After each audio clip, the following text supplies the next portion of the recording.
my name's Loretta Andrews. I'm a radio broadcaster. I have been an artist in the past.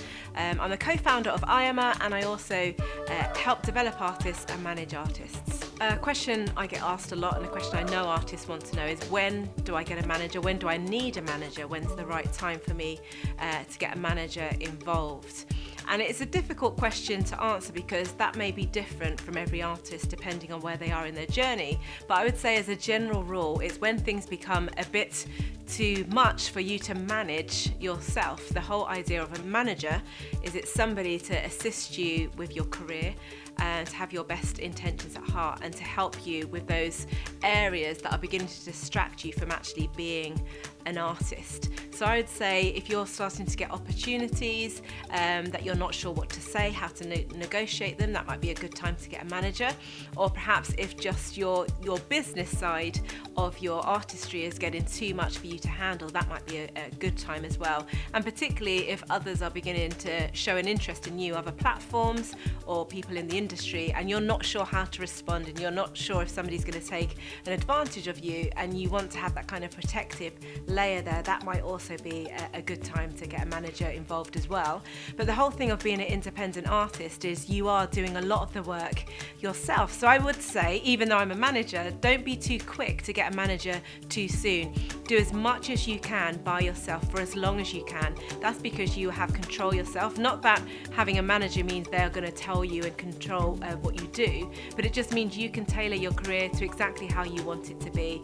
And don't forget, when you do get a manager involved and you start to earn some money, they will be taking their cut as well. So as long as you can afford it, and particularly if not much money is coming in, you might as well be doing those things if you can by yourself.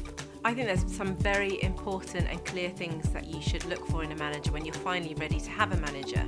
And it can be really easy to think, I'm going to go for the biggest manager who's got the most impressive, most high-profile artists, and they're going to do the same with my career. But actually, if you've approached a manager like that and they have got lots of artists who are doing very well, and you're an emerging artist, you may find they simply don't have the time or inclination to invest in you as much as you deserve. So you might actually be better going for a manager who's just starting out, or a manager who has fewer artists on their roster who can really invest in you. But certainly before all of that, I would say only approach someone who you are convinced, and sometimes that only becomes clear after a trial and after negotiation, that they get your music, they get who you are, and they're passionate about your music, just as passionate as you are. That's got to be the number one thing to look for in a manager. Secondly, a manager has to basically be a person who's willing to take a hit for you.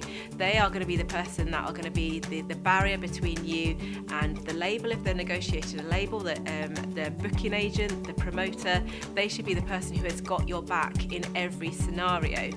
And sometimes a manager who's willing to take a hit for you is more valuable than one who perhaps has got a really impressive roster, or perhaps it seems to cost a lot of money or take an extra big cut. So that's not necessarily their value. Their value is how much they are committed to you and believe in you as an artist.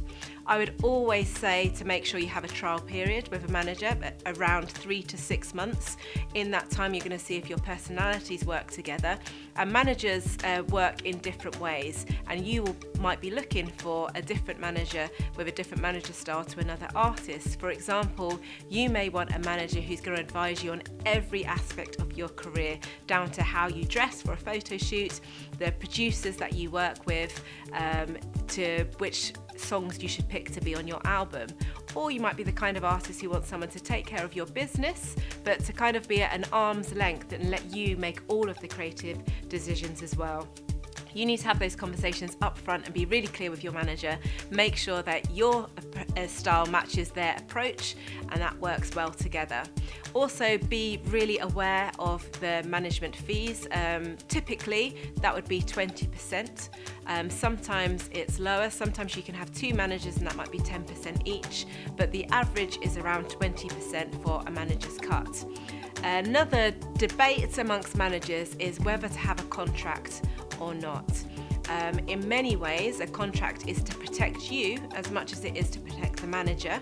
but it's absolutely important that you both have independent legal advice from different lawyers if you are going to get a management contract together.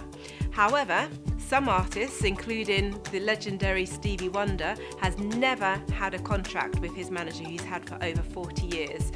They kind of do, I don't like to say gentleman's handshake, person's handshake. And they just feel that if you want to work with somebody, you're going to make it work. If someone doesn't want to work with you, why would you want to bind them into being forced to stay and work with you anyway? However, there is the value in having a contract. It's something that you sign, you put in a drawer, and hopefully you never have to get out, but it is to protect you as well. But that really is a matter of taste and opinion.